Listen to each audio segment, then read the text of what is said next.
ಸಮಾಚಾರ ನ್ಯೂಸ್ಗೆ ಸ್ವಾಗತ. ನಾನು ಮಂಜುಳಾ ಕೊಂಡರಾಜನಹಳ್ಳಿ, ಕೋಲಾರ.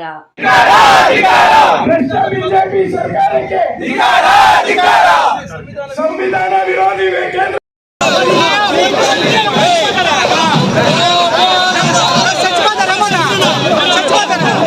ಮುಖ್ಯಮಂತ್ರಿ ಸಿದ್ದರಾಮಯ್ಯ ವಿರುದ್ಧ ರಾಜ್ಯಪಾಲರು ಪ್ರಾಸಿಕ್ಯೂಷನ್ಗೆ ಅನುಮತಿ ನೀಡಿರುವುದಕ್ಕೆ ರಾಜ್ಯದೆಲ್ಲೆಡೆ ಕಾಂಗ್ರೆಸ್ ಕಾರ್ಯಕರ್ತರು ಪ್ರತಿಭಟನೆಗೆ ಮುಂದಾಗಿದ್ದು, ಸೋಮವಾರ ಜಿಲ್ಲಾ ಉಸ್ತುವಾರಿ ಸಚಿವ ಡಾ ಎಂಸಿ ಸುಧಾಕರ್ ನೇತೃತ್ವದಲ್ಲಿ ಚಿಕ್ಕಬಳ್ಳಾಪುರದಲ್ಲಿ ಬೃಹತ್ ಪ್ರತಿಭಟನೆ ನಡೆಸಿದ್ರು.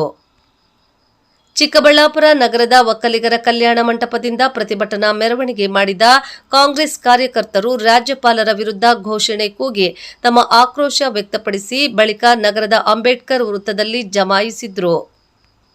ರಾಜ್ಯಪಾಲರ ಕ್ರಮವನ್ನು ತೀವ್ರವಾಗಿ ಖಂಡಿಸಿ ಸುದ್ದಿಗಾರರೊಂದಿಗೆ ಮಾತನಾಡಿದ ಕೆಪಿಸಿಸಿ ಕೋಆರ್ಡಿನೇಟರ್ ಹಾಗೂ ಶಿಡ್ಲಘಟ್ಟ ವಿಧಾನಸಭಾ ಕ್ಷೇತ್ರದ ಕಾಂಗ್ರೆಸ್ ಮುಖಂಡ ರಾಜೀವ್ ಗೌಡ, ಗ್ಯಾರಂಟಿ ಯೋಜನೆಗಳ ಮೂಲಕ ಬಡವರ ಏಳಿಗೆಗಾಗಿ ಕಾಂಗ್ರೆಸ್ ಸರ್ಕಾರ ಮುಂದಾಗಿರುವುದು ಬಿಜೆಪಿಗೆ ಸಹಿಸಲಾಗುತ್ತಿಲ್ಲ.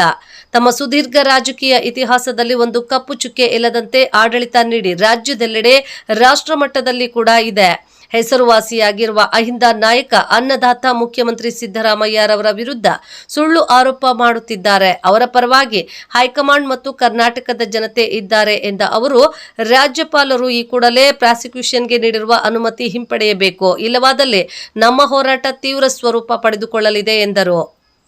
ನಂತರ ಹೆಚ್ಚುವರಿ ಜಿಲ್ಲಾಧಿಕಾರಿ ಭಾಸ್ಕರ್ ಅವರಿಗೆ ಮನವಿ ಪತ್ರವನ್ನು ಸಲ್ಲಿಸಿದ್ರು. ಚಿಕ್ಕಬಳ್ಳಾಪುರ ಜಿಲ್ಲೆಯಲ್ಲಿ ಬೃಹತ್ ಏನು ನಾವು ಪ್ರತಿಭಟನೆಯನ್ನು ಹಮ್ಮಿಕೊಂಡಿದ್ವಿ. ನಮ್ಮ ಕೆಪಿಸಿಸಿ ಅಧ್ಯಕ್ಷರ ಆದೇಶದಂತೆ ರಾಜ್ಯದ ಎಲ್ಲ ಕಡೆ, ಎಲ್ಲ ಜಿಲ್ಲಾ ಕೇಂದ್ರಗಳಲ್ಲಿ ಹಾಗೂ ತಾಲೂಕು ಕೇಂದ್ರಗಳಲ್ಲಿ ಪ್ರತಿಭಟನೆ ನಡೆಸಬೇಕು ಅಂತ ತೀರ್ಮಾನ ಮಾಡಿ ಇವತ್ತು ನಮ್ಮ ಜಿಲ್ಲೆಯಲ್ಲಿ ನಮ್ಮ ಜಿಲ್ಲಾ ಉಸ್ತುವಾರಿ ಸಚಿವರಾದ ಸುಧಾಕರ್ ಅವರ ನೇತೃತ್ವದಲ್ಲಿ ಎಲ್ಲ ನಮ್ಮ 5 ತಾಲೂಕುಗಳಿಂದ ಎಲ್ಲ ಇವತ್ತು ಕಾರ್ಯಕರ್ತರು, ಮುಖಂಡರುಗಳು ಎಲ್ಲರೂ ಕೂಡ ಭಾಗಿಯಾಗಿ ಈ ಒಂದು ಬೃಹತ್ ಪ್ರತಿಭಟನೆಯಲ್ಲಿ ಎಲ್ಲರೂ ಭಾಗಿಯಾಗಿದ್ದರು. ಎಲ್ರಿಗೂ ಧನ್ಯವಾದಗಳನ್ನ ತಿಳಿಸ್ತಾ ರಾಜ್ಯಪಾಲರಿಗೆ ಒಂದು ಎಚ್ಚರಿಕೆಯ ಸಂದೇಶ ಹೇಳೋಕ್ಕೆ ಇಷ್ಟಪಡ್ತೀನಿ. ಇದು ಏನಿವತ್ತು ನಾವು ಪ್ರತಿಭಟನೆ ಮಾಡಿದ್ದೀವಿ, ಈ ಒಂದು ಇದರಲ್ಲಿ ತಾವು ಏನು ಪ್ರಾಸಿಕ್ಯೂಷನ್ ಜಾರಿ ಮಾಡಿದ್ದೀರಿ ನಮ್ಮ ಸಿದ್ದರಾಮಯ್ಯ ಅವರು ಮುಖ್ಯಮಂತ್ರಿಗಳ ಮೇಲೆ, ಅದನ್ನು ವಾಪಸ್ ಪಡೆಯದೇ ಇದ್ದರೆ ಖಂಡಿತ ಇನ್ನೂ ಉಗ್ರವಾದ ಹೋರಾಟ ಮಾಡಬೇಕಾಗತ್ತೆ. ರಾಜ್ಯಪಾಲರ ಒಂದು ಕಚೇರಿಗೆ ಮುತ್ತಿಗೆ ಹಾಕಬೇಕಾಗತ್ತೆ ಅಂತ ಒಂದು ಎಚ್ಚರಿಕೆಯ ಸಂದೇಶವನ್ನು ಈ ಒಂದು ಸಂದರ್ಭದಲ್ಲಿ ಹೇಳೋಕ್ಕೆ ಇಷ್ಟಪಡ್ತೀನಿ.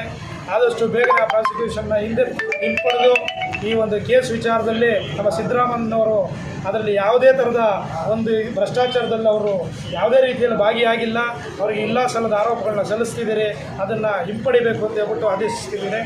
ಒಳ್ಳೆಯದಾಗಲಿ, ಧನ್ಯವಾದಗಳು. ಈ ಸಂದರ್ಭದಲ್ಲಿ ಜಿಲ್ಲಾ ಅಧ್ಯಕ್ಷ ಕೇಶವ ರೆಡ್ಡಿ, ಜಯರಾಮ್, ಮಮತಾ ಮೂರ್ತಿ, ಮಾಜಿ ಶಾಸಕಿ ಅನಸೂಯಮ್ಮ, ಗಂಗರೆ ಕಾಲುವೆ ನಾರಾಯಣಸ್ವಾಮಿ, ಸುಬ್ರಾಯಪ್ಪ, ಚಿಂತಾಮಣಿ ನಾರಾಯಣಸ್ವಾಮಿ, ಕಾಂಗ್ರೆಸ್ ಜಿಲ್ಲಾಧ್ಯಕ್ಷೆ ಯಾಸ್ಮಿನ್ ತಾಜ್, ವೆಂಕಟಲಕ್ಷ್ಮಮ್ಮ, ಕುರುಬ ಸಂಘದ ತಾಲೂಕು ಪ್ರಧಾನ ಕಾರ್ಯದರ್ಶಿ ರಾಮಾಂಜಿನಪ್ಪ, ಮುತ್ತೂರು ವೆಂಕಟೇಶ್, ಸುಟ್ಟೂರು ದೇವರಾಜ್ ಸೇರಿದಂತೆ ಇತರರು ಇದ್ದರು.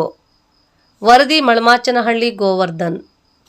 ಸಿದ್ದರಾಮಯ್ಯ ಅವರ ಅಭಿಮಾನಿಗಳು ಇವತ್ತು ಏನು ರಾಜ್ಯಪಾಲರು ಕೊಟ್ಟಿರ್ತಕ್ಕಂಥ ಪ್ರಾಸಿಕ್ಯೂಷನ್ ಅನ್ನು ಹಿಂಪಡಿಬೇಕು, ಅವರು ನಿಸ್ವಾರ್ಥವಾಗಿ ರಾಜ್ಯದ ಸೇವೆ ಮಾಡ್ತಾ ಇರ್ತಕ್ಕಂಥವ್ರು, ಅಂಥವ್ರ ಬಗ್ಗೆ ನೀವು ಕ್ರಮ ತೆಗೆದುಕೊಂಡಿರ್ತಕ್ಕಂಥದ್ದು ಸರಿ ಇಲ್ಲ, ಅದನ್ನು ತಕ್ಷಣ ವಾಪಸ್ ಪಡಿಬೇಕು ಅಂತೇಳಿ ಮಾನ್ಯ ಜಿಲ್ಲಾಧಿಕಾರಿಗಳ ಮುಖಾಂತರ ನಾವು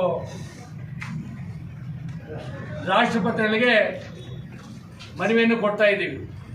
ಏನಿವತ್ತು ಸಂವಿಧಾನ ಉಳಿಸಬೇಕು, ಸಂವಿಧಾನಬದ್ಧದಿಂದ ನಡ್ಕೋಬೇಕು, ಸಂವಿಧಾನಕ್ಕೆ ವಿರುದ್ಧವಾಗಿ ನಡ್ಕೊತಾ ಇರ್ತಕ್ಕಂಥ ರಾಜ್ಯಪಾಲರನ್ನು ಕೂಡಲೇ ಕರ್ನಾಟಕ ರಾಜ್ಯದಿಂದ ವಾಪಸ್ ಕರೆಸ್ಕೋಬೇಕು, ಮುಖ್ಯಮಂತ್ರಿಗಳ ಮೇಲೆ ಹಾಕಿರ್ತಕ್ಕಂಥ ಪ್ರಾಸಿಕ್ಯೂಷನನ್ನು ಹಿಂಪಡಿಬೇಕು ಅನ್ನೋ ಒಂದು ಮನವಿಯನ್ನು ನಾವು ಇವತ್ತು ನಮ್ಮ ಮಾನ್ಯ ಜಿಲ್ಲಾಧಿಕಾರಿಗಳ ಮುಖಾಂತರ ನಾವು ರಾಷ್ಟ್ರಪತಿಗಳಿಗೆ ಮನವಿಯನ್ನು ಸಲ್ಲಿಸ್ತಾ ಇದ್ದೀವಿ.